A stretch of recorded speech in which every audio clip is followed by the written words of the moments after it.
Gubernur dan Wakil Gubernur Jawa Barat mendapatkan gaji dan tunjangan yang fantastis, yakni mencapai 2,8 miliar rupiah per bulan, atau lebih dari 33 miliar per tahun. Hari ini banyak yang membicarakan tentang penghasilan Gubernur Jawa Barat, tunjangannya mencapai 33 miliar. Saya tegaskan ya bahwa saya sejak awal terbuka menyampaikan, satu gaji gubernur dan tunjangannya itu sebesar 8,1 juta dalam setiap bulan. 8,1 juta dalam setiap bulan. Setelah itu saya mendapat fasilitas baju dinas. Saya tidak mengambilnya dan mencoretnya anggaran tersebut. Jadi baju dinas Gubernur Jawa Barat itu tidak ada. Bajunya beli sendiri karena saya bukan yatim piatu.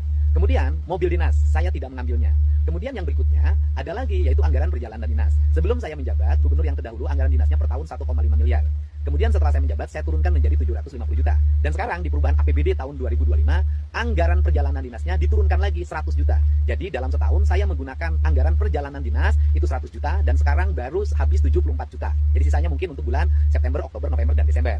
Nah selanjutnya lagi, ada apa lagi? Ada yang disebut dengan biaya operasional yang diatur dengan peraturan pemerintah, yaitu besarannya 0,15% dari realisasi pendapatan asli daerah.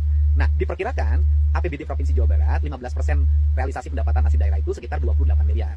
Dari 28 miliar itu dibagi dua, gubernur dan wakil gubernur. Gubernur 75%, wakil gubernur 25%. Maka jatuhnya yang saya peroleh adalah 21 miliar 600 juta rupiah per tahun. Dan kemudian anggaran itu digunakan untuk apa?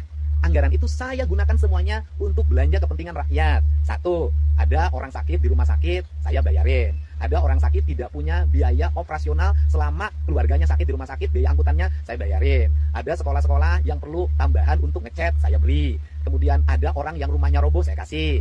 Ada jalan-jalan desa yang jelek, saya bantu. Ada jembatan gantung yang roboh, saya bangunkan.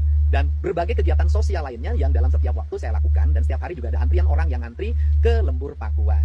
Nah, biaya operasional ini semuanya diperuntukkan untuk kepentingan masyarakat. Tidak saya mengambilnya untuk kepentingan pribadi saya. Nah, selanjutnya, apakah Kang Deddy bersedia biaya operasionalnya dihapus? Saya nyatakan saya bersedia biaya operasional saya dihapus. Tetapi yang menjadi masalah, kalau biaya operasional dihapus, maka nanti masyarakat atau berbagai kalangan yang menemui gubernur, yang meminta bantuan kepada gubernur karena berbagai peristiwa yang dialaminya secara mendadak dan belum teranggarkan di APBD-nya, nanti akan mengalami hambatan. Karena apa? Daya operasional saya mengalami penurunan untuk membantu warga. Nanti saya hanya mengandalkan biaya dari YouTube saja, dan itu akan merugikan banyak pihak. Nanti banyak orang yang tidak tertolong nyawanya karena tidak punya biaya untuk pergi ke rumah sakit. Banyak rumah roboh yang tidak bisa saya bantu dengan cepat. Ketika bencana alam saya tidak bisa dengan cepat memobilisasi kekuatan material untuk menolong banyak orang. Nanti banyak anak-anak yatim yang biaya operasional pergi ke sekolahnya tidak bisa terbantu. Nah, ini saja beratnya. Tetapi secara personality saya nggak ada masalah apapun. Kalau memang itu sebuah keharusan, harus dihapuskan.